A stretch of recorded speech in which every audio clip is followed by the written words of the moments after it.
Assalomu alaykum aziz kuzatuvchilar. Sovuq kunlarda charchamayapsizlarmi? Xudo kuch-quvvat bersin. Mana shunday sovuq kunlarni birida podsho saroyga kelatsa, saroyni qo'riqlayotgan bir askarga ko'zi tushibdi. Askarga qarab rahmi kelib, hozir senga saroydan issiq kiyimlar chiqartirib yuboraman debdi-da. Keyin saroyga kirganda va'dasi esdan chiqibdi. Ertasi kuni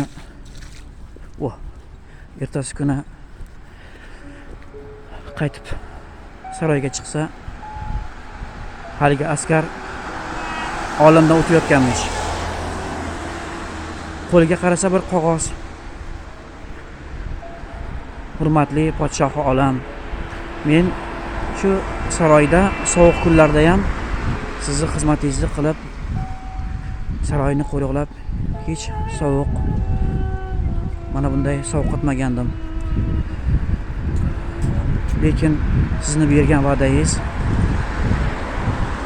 mana shunday sovuqdan halok qilishga majbur qildi deb yozilgan ekan. Gaz juda qimmat resursda, u tillaga teng resurs. Gazdan masalan biz hozir ovqat pishirish uchun, uy isitish uchun ishlatyapmiz. Vaholanki ovqat pishirish va uy isitish uchun quyoshdan olingan energiya ham, shamoldan olingan energiya ham yarashi mumkin-da. Lekin biz shuncha qimmat yer tagidan kavlab olingan, katta mehnat bilan kavlab olingan qo'shimchasiga agar mahsulotga aylantirib qayta ishlab sotadigan bo'lsak, 1-10 ga aylantirish imkoniyatimizni so'rayapmiz-da. Qaysi xalqlar boy bo'ladi?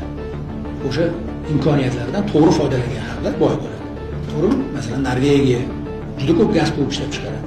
Odamlariga turbada olib borib ovqat pishirishga berib qo'ymaydi. Yoki Britaniya kambag'al davlat emas. Lekin odamlariga oshxonasiga turbada gaz olib borib bo'lmagan. Gazni turbada transportirovka qilib aholini maishiy iste'mol uchun olib borib qo'yish bu Sovet davridagi eng katta xatolardan biri edi. Gazni biz katta daromad keltiradigan bir resurs sifatida qarashimiz kerak. Ana o'shanda boy xalq bo'lamiz. Uy isitish, ovqat pishirish uchun bizda mana hozir energetikamiz juda tez rivojlanyapti. Biz o'zimizni 2030-yilga kelib nafaqat energetikada bo'lgan talabimiz, balki eksport qilish darajasiga yetib olamiz va undan katta daromad olamiz. Agar mana shunga yetib borganimizda butun uylarni tasavvur qiling, konditsioner yoqsangiz uyingiz issiq. Gazda yoqib shuni bir kunlik ishlatiga qancha kub gazni ishlatish zarurati bormi? Yo'q. Shu darajaga kelishni fikrlashni boshlagan o'zbek xalqi albatta boy bo'ladi. Lekin o'zbek xalqi shuncha gaz, shuncha yer osti boyliklari, shuncha imkoniyati bilan bunaqa yalpi ichki mahsulotimizni kishi boshiga daromadi 3000-4000 dollar bo'lib yuradigan xalq emas. O'zbekiston bugungi imkoniyatlari bilan, bugungi resurslari bilan yalpi ichki mahsulot kishi boshiga 10,000-15,000 dollar bo'lishi kerak bo'lgan xalq. Biz faqat buni to'g'ri yo'lga qo'yishimiz kerak va bugungi davlat siyosati aynan shu yo'lda.